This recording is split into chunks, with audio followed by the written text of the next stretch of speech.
Not everything that came down from heaven was sent by God. In ancient times, angels broke the boundary between worlds. They took women, fathered giants, and taught secrets that should never be revealed. It was the pact that opened the floodgates of destruction, and the judgment was not long in coming. Today, you will learn the forgotten story that provoked God's wrath upon all the earth, and that, according to Jesus, would happen again.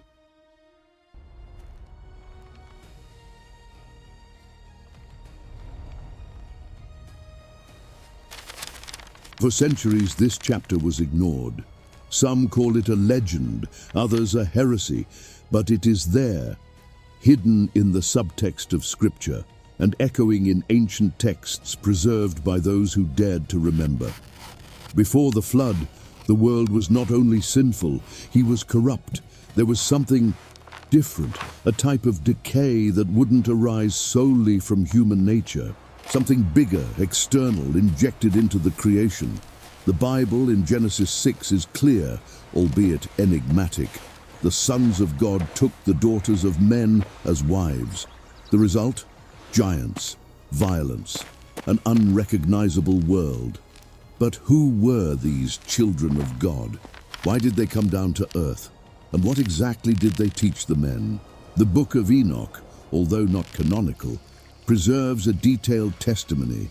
It speaks of angels called watchers, beings sent to observe, but who chose to intervene. They made a pact, an oath sealed atop a mountain, and they opened a spiritual portal that should never have been touched. From that moment on, the world changed. What was once sacred has become profane, and God, seeing what his creation had become, he made a decision. It wasn't just a punishment, it was a purification. But if this story is true, what if Jesus was right when he said that the days of Noah would be repeated? So maybe we are already seeing the signs again. If this story has made you think, imagine what's still to come. Like this video, subscribe to the channel, and pay attention to every detail, because now we're going back to the beginning, when everything was still pure, and the earth still reflected the Creator's order. They did not yet have names among the men. They were merely celestial shadows, silent observers of a living earth flourishing under the Creator's word. Back then, the ground had not yet known blood. The rivers flowed without haste, and the animals did not flee from man, because man did not hunt them. The work in the fields was easy, and food sprouted from the earth easily.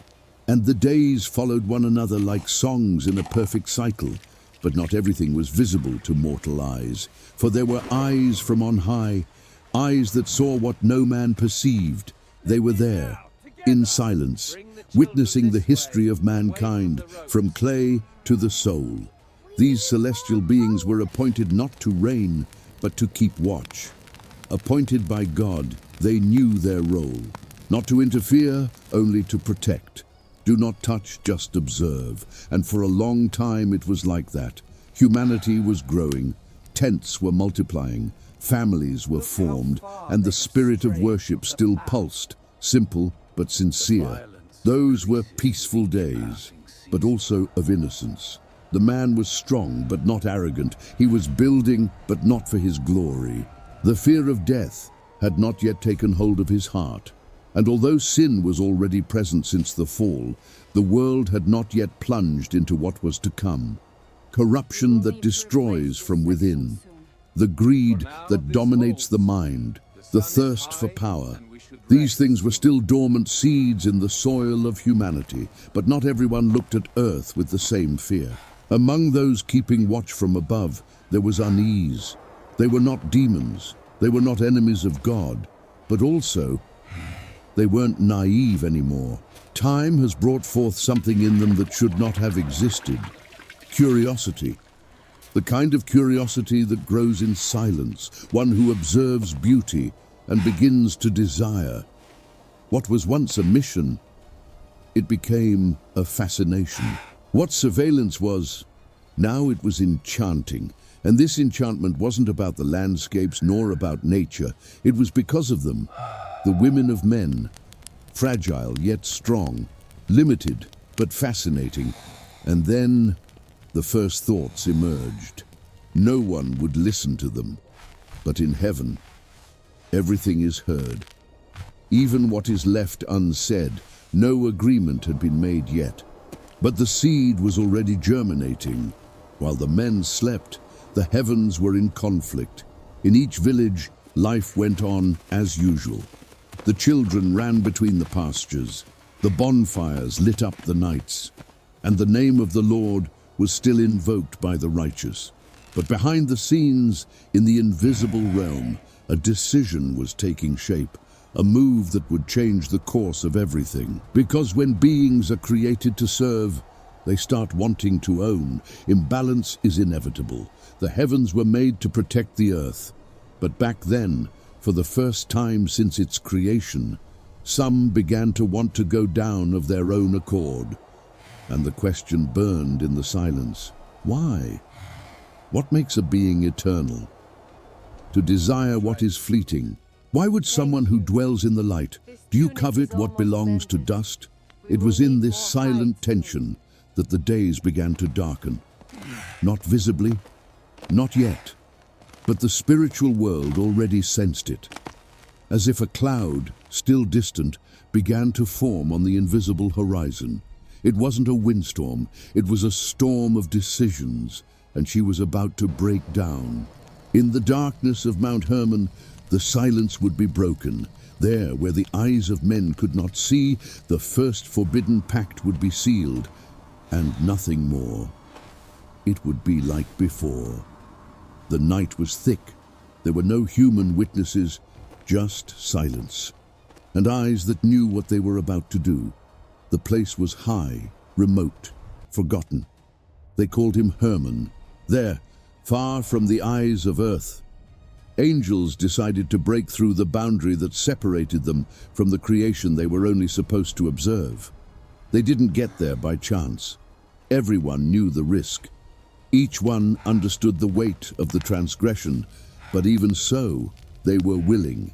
It wasn't an impulse, it was a choice. The leader among them, named Semjazar, took the floor. His voice cut through the group's hesitation. Fear, but know this, if one falls, we all fall. Let us therefore make a covenant between us, and let us swear that we will not back down. That's how they sealed the oath. Words spoken with conviction, commitments signed not with ink, but with decision. They bound themselves to one another, not out of loyalty to heaven, but out of fear of the individual consequences. More than 200, all angels. Everyone is aware of the seriousness of the situation. They weren't just planning to go down. They were agreeing to abandon what they were created to be. It was a pact against order, a breakdown of the hierarchy. A union based on desire, not on mission. At that moment, what was merely fascination became rebellion, and what was contained was now released. They wouldn't back down, and with that pact sealed, the next step was no longer a thought, it was an open path. The plan was clear, to take human women for himself, not through violence, but through seduction. They knew how to present themselves, they knew how to impress, and they knew how unprepared the world was to withstand something coming from above. But that wasn't the only purpose. Behind the physical union, there was another intention. Sharing knowledge, to teach secrets, to reveal what was hidden from mankind. That was the real poison, not the body, but the mind. Not the presence, but the teaching. They would bring to earth what God had reserved only for the heavens. And that, the world couldn't handle. The pact was sealed. And when they descended, they would no longer be just watchmen. They would be the authors of a new era, a time when boundaries would be broken, where the natural and the supernatural would merge in an impure way. And the result of this pact, it was yet to be born. They touched what was forbidden, and from this union arose a generation unlike anything that had ever existed on earth. A birth that should never have happened, and that would bring with it the beginning of ruin. Before we move on to the next revelation, join us on this journey. Like this video, subscribe to the channel and comment below. Do you believe that this pact actually happened? Your participation strengthens the message and brings this truth to more people.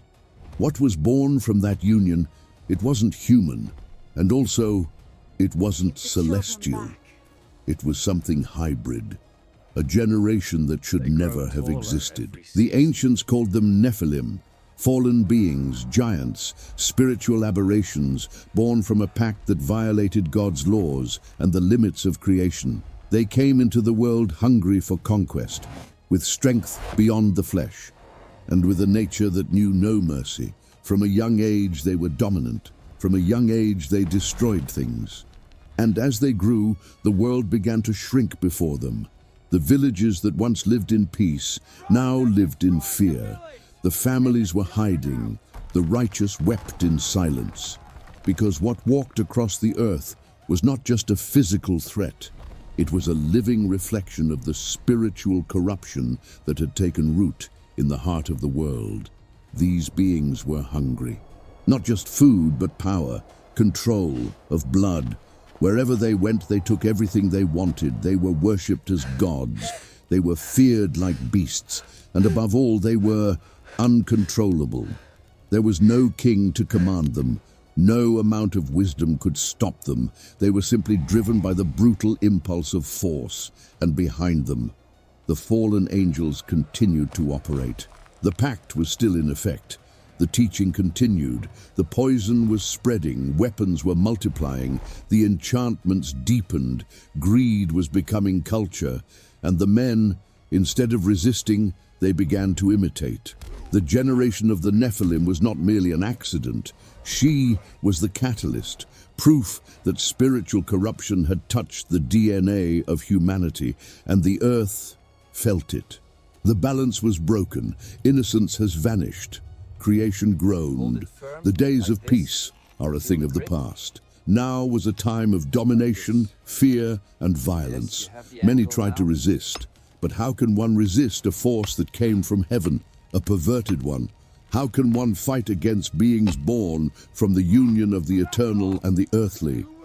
Injustice has become normal, oppression, routine, and the memory of God grows ever more distant. And in this chaos, the tears of the innocent began to cry out. The blood spilled on earth demanded an answer. And the Creator listened in silence. But it wasn't just the strength of the Nephilim that spread evil. There was something even more subtle, and perhaps even more dangerous: forbidden knowledge. It wasn't just the power of the Nephilim that plunged the earth into darkness. There was something deeper, something invisible to the eyes, but even more devastating. Knowledge. Not pure knowledge, like wisdom that comes from above, but the kind of knowledge that should never have been given away, the kind of truth that when it touches a corrupted heart, becomes a weapon. The fallen angels, those who had sealed the pact on Mount Hermon, they didn't just come to take women, they came to teach. They brought techniques, secrets, mysteries that belonged to the celestial spheres, and which should never have been poured onto an earth that was still immature. Azazel, one of the leaders, taught the men how to forge swords and knives. He demonstrated how to shape shields, helmets, and armor. He revealed how to extract metal from the bowels of the earth and how to transform it into tools of war. Violence, once rare, now had a structure. The desire to conquer now had the means. And the men, awestruck, began to admire their own strength, but that wasn't all. Another angel taught her enchantments, sacred words that should never be uttered outside the presence of God, codes of spiritual manipulation, symbols that opened breaches between worlds. Others have revealed the secrets of plants and roots, but not for healing, rather for control, for witchcraft. Others taught astrology, not as a sign of creation, but as a route for the detour. The sky, which once pointed to the Creator, was now consulted as an oracle. Women were also affected. They were taught how to use makeup, paint their faces, adorn their eyes, and provoke with their bodies. Vanity, once discreet, was now gaining techniques, and what was once beauty turned into manipulation. And so, in just a few generations, humanity took a leap forward, not in wisdom, but in ambition. The cities began to take shape, the tools have multiplied, the disputes intensified, and the evil became more sophisticated. What was once considered a mistake was now becoming art. Sin began to be celebrated, transgression embellished. Men began to worship what they were learning, and those who taught, the watchers, they were now seen as gods. But there was one detail that few people noticed. The watchers' eyes, once filled with desire, now they were consumed by guilt. They couldn't go back. They couldn't undo what they had done, and worse, they couldn't contain what they had unleashed. The world was out of control, and the giants, the Nephilim, they no longer obeyed even their own parents. The violence has reached an unsustainable level, and the earth began to react. The Book of Enoch describes how the heavens began to hear the cry of the righteous. The souls of the innocent cried out for justice. The spilled blood became a testament against those who ruled with brutality. Meanwhile, the gods were trying to hide. They were asking for forgiveness. They sought Enoch, the righteous man, as a mediator, but the damage was already done. Knowledge, once given, could not be taken back. It spread like wildfire in dry straw, and each new man who received him corrupted him even more. Because the problem was never information. It was the heart that received her, a heart stained by ego, out of pride, out of a thirst to be like God. The Creator was watching. I saw everything. I saw what was on the outside and on the inside, and what he saw was rebellion. The image of man, whom he had created in his own likeness, now it was distorted. The earth's soil is contaminated, worship forgotten, institutionalized violence, and knowledge profaned. Those who still feared God, they lived as fugitives. They whispered prayers in the shadows. They cried out for justice. They were crying for their children, and they waited for a judgment that seemed increasingly distant, but judgment was already coming. The earth couldn't take it anymore.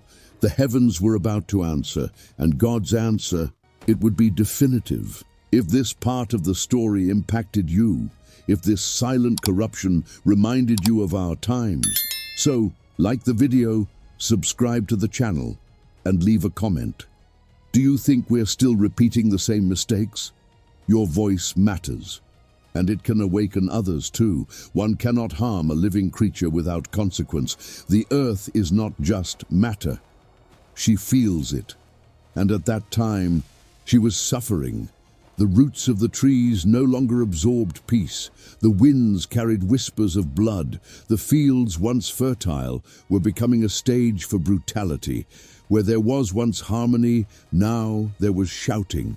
Where there was once life, now lay forgotten bodies. Corruption wasn't just among men. She had penetrated the soil, the animals, the air. The violence of the giants spread like a plague. They were at war with each other. They killed for sport. They destroyed crops, villages, entire families, as if the earth were merely a toy in their hands. But the earth does not forget. Every drop of blood cries out. Every silenced injustice transforms into a spiritual groan. And that cry rose to the heavens. The Book of Enoch describes something impressive. The souls of those who had been slain cried out before the throne of God. They cried out for justice. They cried out for holy vengeance. They were clamoring for an end. They weren't just human voices. It was creation itself crying out for help, and God heard. Meanwhile, the faithful angels, who did not participate in the covenant, they viewed everything with fear. They could not intervene of their own accord, but they carried to heaven reports of what was happening on earth. These were the angels who presented themselves before the Most High, and there, in reverence, they pleaded, "Lord, how long will evil prevail? How long will the watchers who corrupted the earth walk free, while the righteous die without an answer? The silence of the sky was broken.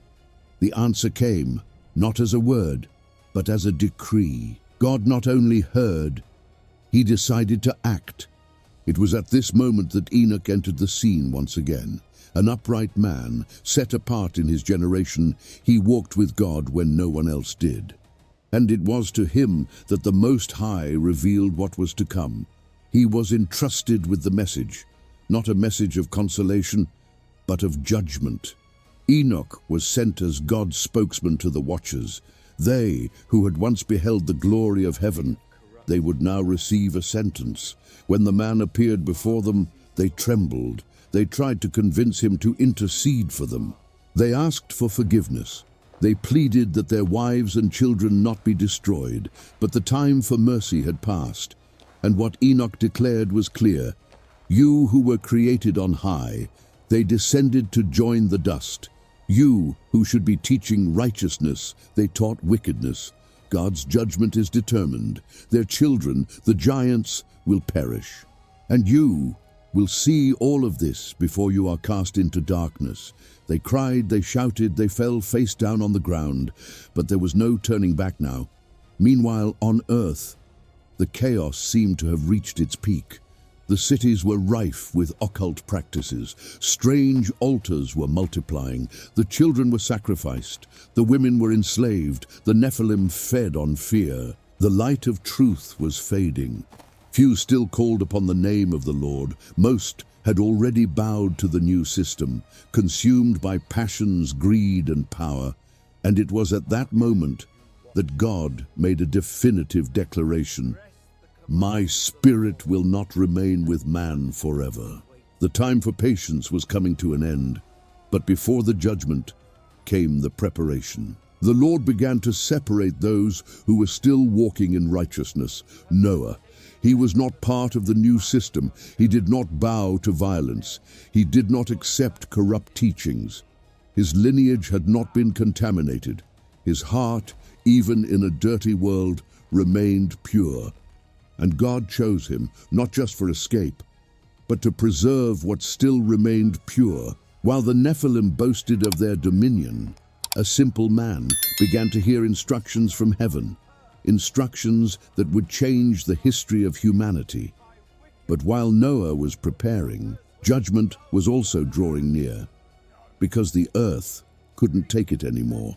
The weight of injustice, idolatry, and perversion. He had reached his limit. Creation itself seemed to want to expel that which had wounded it, and the sky was about to answer. The waiting time was over. Now, it would be time for justice. The sentence was sealed, and the flood was already forming in the depths of the sky. The heavens had spoken. The decision had been made. Now, judgment was no longer a threat. It was a reality on the countdown. The world below went on blindly, given over to its passions, while above the throne of God moved with holy indignation. The decree came from the mouth of the Most High, and when he speaks, creation obeys. While Noah received detailed instructions for building a gigantic ark, something never before seen, the skies were in turmoil. Spiritual forces that had long been silently observing were now mobilizing. The time for patience had run out. The mercy that had been offered for generations had been scorned. Now, the faithful angels have received specific orders, not to protect, but to execute. The first to be affected were not the men, but the watchers themselves. They who had gone down in rebellion, who taught enchantments, who broke the eternal orders, they would be the first to experience justice. They were ordered to be imprisoned, not death, but spiritual imprisonment. They were dragged from their hiding places, immobilized by superior celestial forces, and cast into deep abysses, invisible to the natural world. There they would remain, awaiting judgment day. There they would groan in the darkness, knowing that they had traded glory for shame. But the Nephilim, these would not be spared. They who scattered blood like one who plants seeds, now they would reap destruction. Its size wouldn't have prevented the blow. His strength would not protect him from judgment. Their cries would not be heard. The divine order was clear. They should be exterminated, all. And so, one by one, the giants began to fall. But the world didn't change, even with the fall of the vigilantes, even with the extermination of the Nephilim, even with Enoch gone, taken by God before the end times. The hearts of men remained hardened. Corruption had become so deeply entrenched that evil no longer came only from outside, but from the inside. The generations had been contaminated. A distorted culture, a silenced conscience. Innocent blood continued to be spilled. The hidden practices did not cease. Greed continued to devour everything. Then God spoke to Noah. The end of all flesh has come before me, because the earth is full of violence. Behold, I will destroy them with the earth. Genesis 6:13. The judgment would now no longer be upon individuals, but about the entire planet. The sky, which had been silent until then, began to darken. The clouds grew dense, laden with a presence that was not merely climatic, it was spiritual. Time, which seemed to be following its normal cycle, suddenly he fell silent, as if nature itself contained the breath, waiting for the impact. Noah continued building. While he was being ridiculed, he obeyed. Hammer blows that echoed like warnings, nails that sealed a refuge for the end that was approaching. People mocked them. Rain, flood, what madness is this? It had never rained like this before. But Noah knew it wasn't about logic. It was about obedience. When the ark was finished, the order was given. Collect the animals, 2 by 2, and reunite your family. The trial was about to begin. And then it happened. The floodgates of heaven opened. But that wasn't all.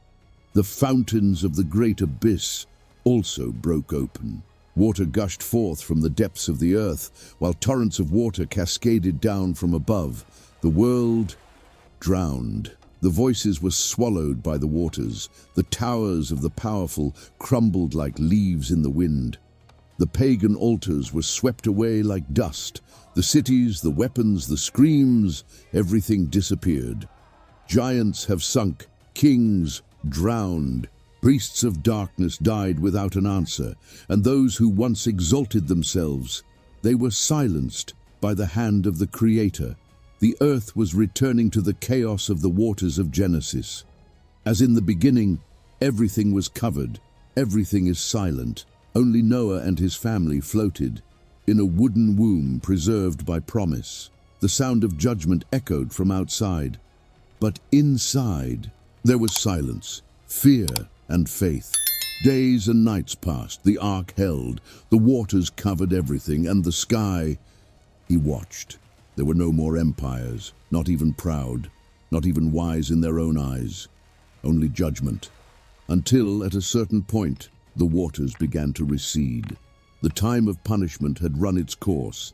Justice had been served.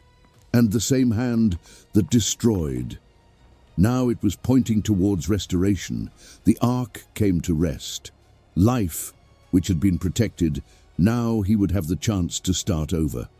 But the earth, it would never be the same. Final hook for the next topic. The pact had been broken. The security guards were imprisoned. The Nephilim were destroyed. But the consequences, their voices still echoed in the soul of humanity, because not everything dies with the water. Some legacies transcend time. The flood has passed. The earth was washed clean, but not forgotten, because certain brands don't come off with water. They remain in the spirit of history. The Watcher's pact had been broken, but the echo of his transgression, its effects could still be felt in future generations. The violence stopped for a while. Idolatry was drowned out for a time.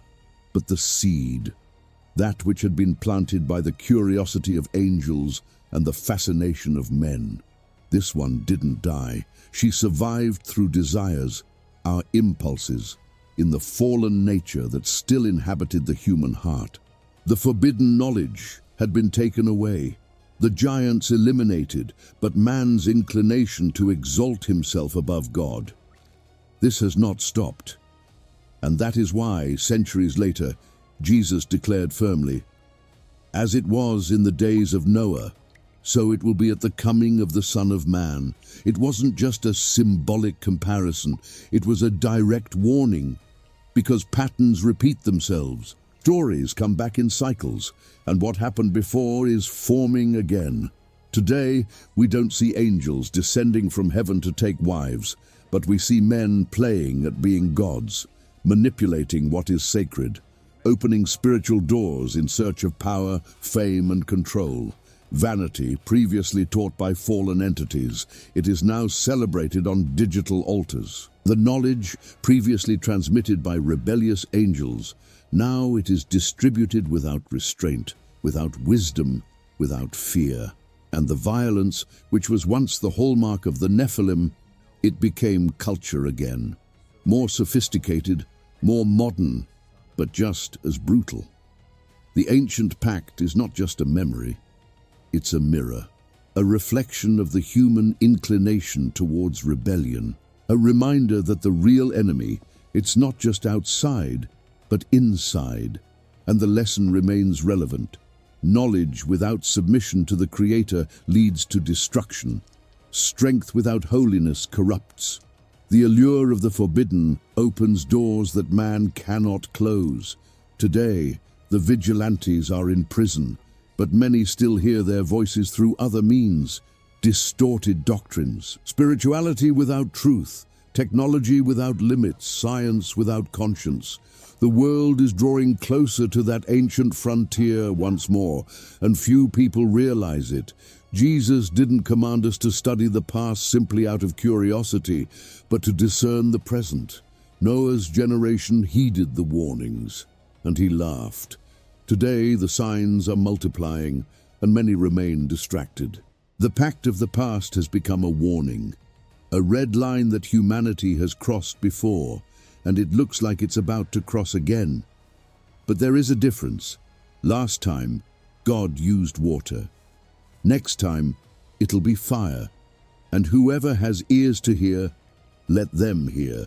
Because even in the midst of judgment, grace still calls. Just as Noah was preserved, there are also those who walk with God. And for them, hope never dies. Did this story make you think?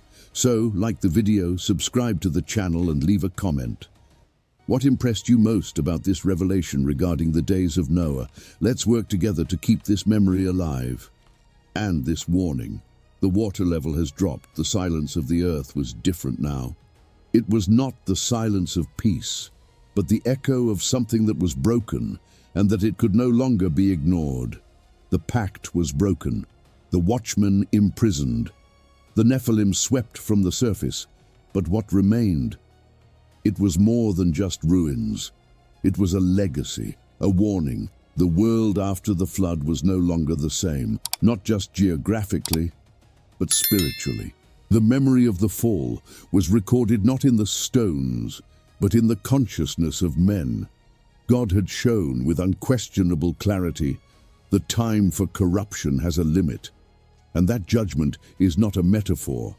The generation that arose after the flood, the scent of water still lingers in the winds. I knew that. They had a point of reference. God's justice never fails. But time passed. Centuries have passed. And what was once a memory became a distant story. The rebellion once again began to infiltrate, disguised, refined, more subtle, but equally poisonous. Today, the names have changed, but the cycles are the same. We still see men fascinated by power, seeking personal glory, playing with forces they don't understand. The quest for spiritual control continues. But now, she wears a lab coat, speaks in code, and hides under the cloak of science without morals. Modern corruption is polished, but it's the same essence. Jesus didn't say, as it was in the days of Noah, by chance. He knew that humanity has a short memory and long-lasting pride. Did you know that modern man, with all his technology, titles and arrogance, it would fall into the same mistakes as the ancients, to think that you can live without God? And that's what we're seeing. The Pact's legacy wasn't just destruction. It was proof that the world is without fear. It inevitably self-destructs. No matter how much is built, no matter how much is discovered, without reverence for the Creator, everything returns to dust. That is the truth that remains. Noah's generation didn't believe it until they saw the sky tear open. The next generation will have no excuses, because the signs are here, because the Word has already warned us, because the next judgment will not be with water. It will be the final. The story of the Watchers and the Nephilim is not an ancient tale. It is a warning to the living, for those who still have time to wake up. There is no such thing as neutrality. Either one lives in fear, or one lives as if judgment will never come. But He will come, and when you come, there will be nowhere to hide. There will only be one question. Did you listen while there was still time? We don't need sensationalism. The truth is strong enough. We don't need mythical figures to impress. God's justice is real and absolute. But there is still some room for grace, and that space is now. Those who learn from the past are better prepared. Those who ignore it repeat the mistakes and reap the consequences. The story of the pact that corrupted the earth is harsh, but necessary. She shows who God is, patient, fair, and faithful to His word. She shows that evil has its limits, and that, in due time, the Creator Himself rises up to put an end to that which destroys His creation. This truth remains, and it cannot be softened. The time for mocking God's justice is over. The time for playing around with sin is over. Now is the time to discern the days, because those who walk with God have nothing to fear in the end. But those who refuse to listen, you will be surprised, just like in the days of Noah. If this story made sense to you, don't keep it all to yourself. Spread it. Someone might be one step away from repeating the mistake, and a truth like that might be what saves him. May the God of justice and truth wake you up. May it strengthen you and keep you grounded in the times we live in.